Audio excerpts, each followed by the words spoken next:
बिस्मिल्लाहिर्रहमानिर्रहीम अस्सलाम वालेकुम। आपका दोस्त सलमान हैदर। दुआ उस परवरदिगार से कि उसने आपको और आपके अहले खाना को अपनी हिफ्ज़ो अमान में रखा हुआ हो। ईरान ने दो स्मार्ट मूव क्या चली कि अमेरिका अपने, जी हाँ, सगे भाई या जिसे कहते हैं जायज़ नाजायज़ जौन सी भी औलाद है इज़राइल, उसके खिलाफ चलने के ऊपर आमादा हो गया। जो खबर मैं आपके साथ शेयर कर रहा हूँ वो ईरान की उस ऑफर के जवाब में है जो सदर जो बाइडेन ने किया है। उसने 3 टॉप मुज़ाकरातकार, जी हाँ, जिनको फादर ऑफ सैंक्शंस कहा जाता है, जो अमरीकी टीम का टॉप हिस्सा थे, जिन्होंने ईरान के ऊपर पाबंदियाँ लगाई थी, उन तीनों से इस्तीफ़ा माँग लिया जो बाइडेन ने। और उन पे इल्ज़ाम ये है कि ये इज़राइल के जो इंटरेस्ट हैं, उसको ज़रा बहुत ज़्यादा तवातुर से फ़ोकस कर रहे थे और इनकी उन नाजायज़ खराफात की वजह से ईरान के साथ कोई डील पनप नहीं पा रही। इतनी बड़ी अहम तरीन अपडेट जिसको अमरीकी जरीदा शेयर कर रहा है, जिसमें 3 टॉप के मुज़ाकरातकार, उनके नाम, उनके प्रोफाइल्स क्या हैं और इस पे जो पार्लिमान है अमरीका की, उसने कितना शोर-ओ-गुगा मचाया। खुद जो बाइडेन को सिक्योरिटी रिस्क कहा है। ये कितनी बड़ी हैपनिंग है, ये तो सारी जब मैं डिटेल आपके सामने शेयर करूँगा, तो उस वक़्त ही सामने आएगी। लेकिन बहरहाल ईरान की अपने नए और पक्के-पक्के जो दोस्त हैं, चीन और रूस के साथ मिल के जो स्ट्रैटेजी है वो मुकम्मल तौर पर कामयाब होती हुई नज़र आ रही है। ये फ्रेश हैपनिंग्स क्या हैं? वाक़ई बहुत बोल्ड स्टेप है जो बाइडेन ने उठाया है। अपनी टीम ही उड़ा के रख दी और उस टीम के ऊपर की वजह से, उड़ाने की वजह से यहाँ तक का इल्ज़ाम लिया कि जो बाइडेन दरअसल अमेरिका का सिक्योरिटी रिस्क है। ये क्या चीज़ें हैं? सारी डिटेल मैं आपके साथ शेयर करता हूँ। रिक्वेस्ट की वीडियो मुकम्मल ज़रूर देखिएगा। रिसर्च बेस्ड है, मज़ेदार है, हमारी एक के बाद एक खबर दुरुस्त होती जा रही है। तो इसलिए मुकम्मल देखिए और कमेंट सेक्शन पे आपने मुझे ज़रूर आगाह करना। डिटेल में जाता हूँ जी। पिछले दिनों 2 अहम तरीन इब्राहिम रईसी साहब रशिया गए और उसके बाद ईरान के जो वज़ीर ख़ारजा थे वो चीन गए। 25 साला मुआहदा साइन हो गया जी, चीन और ईरान का। ईरान तेल देगा, चीन इंफ्रास्ट्रक्चर डेवलप करेगा। 25 साल का ये लॉन्ग टर्म मुआहदा है और एक्सटेंडेबल है। अरबों डॉलर का ये मुआहदा है और ये फाइनलाइज़ हो चुका है। दूसरी तरफ अमरीकी पाबंदियाँ-शबंदियाँ सब अपनी जगह पे चल रही हैं। उन सबको बालाए ताक रखते हुए चीन ने डायरेक्ट रिलेशन ईरान के साथ विद द लोकल करेंसीज़, जी हाँ, इस बिना पर ये हुआ है। डॉलर की मूवमेंट नहीं है। ठीक है जी? ये हो गया। उसके बाद इब्राहिम रईसी साहब पहुँचे। इब्राहिम रईसी साहब ने पार्लिमान से खिताब किया। पार्लिमान से खिताब करने के बाद अमेरिका को सीधी-सीधी पार्लियामेंट में बैठ के धमकी दी, जो पूरी पार्लिमान ने तालियाँ बजाई और इतनी क्लैपिंग की कि अमेरिका खोखला हो चुका है। तारीख की कमज़ोर तरीन इस वक़्त पोज़ीशन पर अमेरिका खड़ा है और हम जो जितने भी तजारती मुआहदे हैं रशिया के साथ जो करेंगे, वो हम मकामी करेंसी पे करेंगे, नो मोर डॉलर। अच्छा, फिर मैंने आपके साथ एक कल खबर शेयर की थी। उस खबर में ये था कि जो मॉस्को के अंदर ईरानी सफ़ीर हैं, उन्होंने कहा कि पूरी दुनिया में बहुत, और यूरोपीय दुनिया में बड़ी पेन महसूस की जा रही है, ईरान के इस ग्रुप में शामिल होने की वजह से, जो रूस, चीन और ईरान है। क्योंकि अब अभी कल ही की तो बात है, वो नहीं बल्कि परसों, परसों जो बहरी मशक़ें ईरान, चीन और रूस, इन तीनों ने बहरीन में, जी, इंडिया के बहुत करीब जो की थी, उसका इख्तिताम हुआ था। तो ये एक बड़ा इम्पैक्ट था और हम उसके बाद कह रहे थे कि ये इम्पैक्ट हज़म नहीं होना, इसके असरात मुरतब होने। इब्राहिम रईसी जैसे ही वापस आए थे ईरान, तो उन्होंने एयरपोर्ट पे ही कहा था कि मेरी 3 घंटे की जो पुतिन से मुलाकात है ना, मस्जिदों में जाए गए, उन्होंने आलम दीनों से मिले, वो सब सही है, वो सब सही है। पार्लियामेंट में उनके मॉस्को में उन्होंने नमाज़ पढ़ी, वो भी सब सही है। उन्होंने कहा जो 3 घंटे मेरी मुलाकात हुई है ना पुतिन से, उसके असरात आने वाले चंद दिनों में होंगे और वो इतने तवात्तुर से नुमायाँ होना शुरू हो गए हैं। वो सारी चीज़ें मैं आपको बताने लगा हूँ, वो कौन-सी हैं जी। उसके बाद क्या हुआ जी? ईरान के वज़ीर ख़ारजा ने कल मीडिया के सामने गुफ्तगू करते हुए कहा कि हम कुछ शराइत की बिना पर अमरीका के साथ बाज़ाब्ता मुज़ाकरात कर सकते हैं। क्योंकि वियना के इन मुज़ाकरात में, जो इस वक़्त जब आपसे बात कर रहा हूँ, आज भी मीटिंग हो रही है इस वक़्त ईरानी मुज़ाकरात को यूरोपी 1+4 की। क्योंकि मुसलसल हमें दाएँ-बाएँ से मैसेज भेजा जा रहा है कि अमेरिका डायरेक्ट मुज़ाकरात करना चाहता है। उन्होंने कहा ठीक है, हम कुछ गारंटीज़ के साथ कि दोबारा से उस 2015 की डील के अंदर अमेरिका आए, तो हम ये मुज़ाकरात करने के लिए तैयार हैं।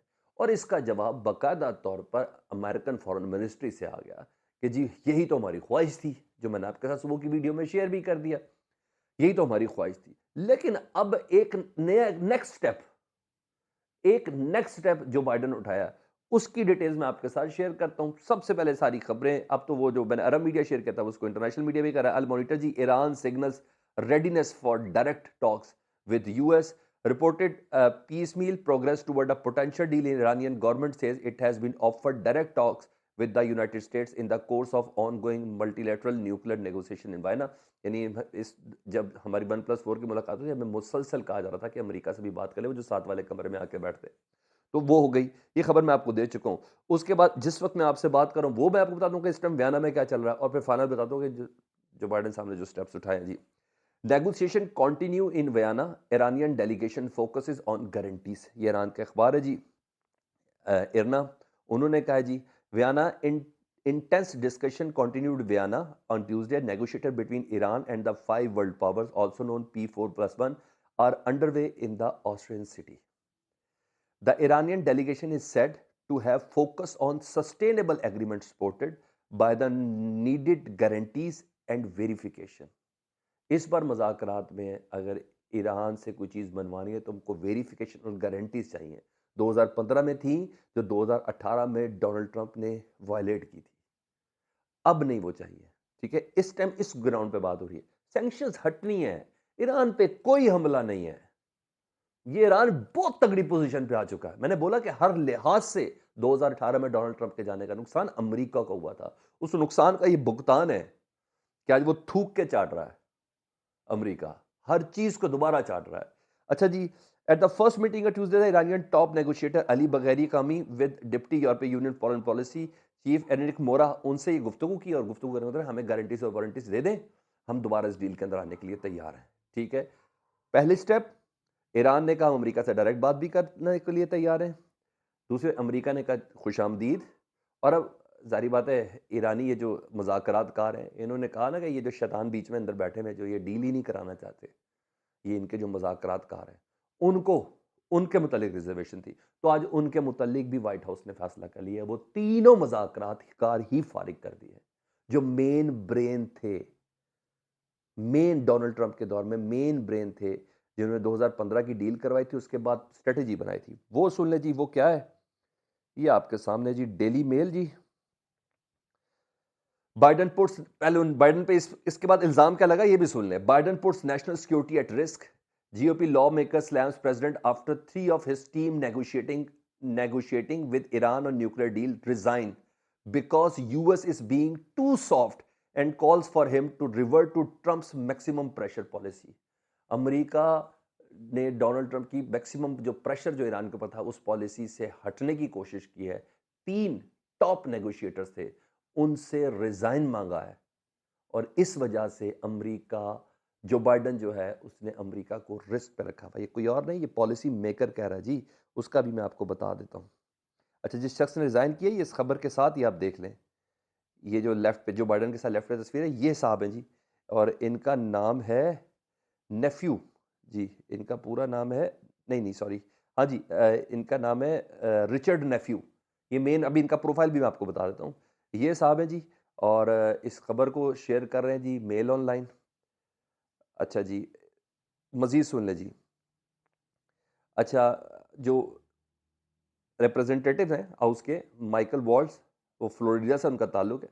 अच्छा, और उन्होंने कहा, वो इस सिलसिले में कह रहे हैं कि state department official confirm that Richard Nephew known as the architect of sanctions on Tehran, यानी ये वो मास्टरमाइंड था जिसने तेहरान के ऊपर, जिसको बाहर निकाला, जिससे इस्तीफा मांगा है ना, दीगर 2 अफराद की तरह, मगर जो नेफ्यू वो मेन आदमी है, ये आर्किटेक्ट था जिसने, और आर्किटेक्ट भी उन पाबंदियों का जो ईरान के ऊपर लगाई गई थी।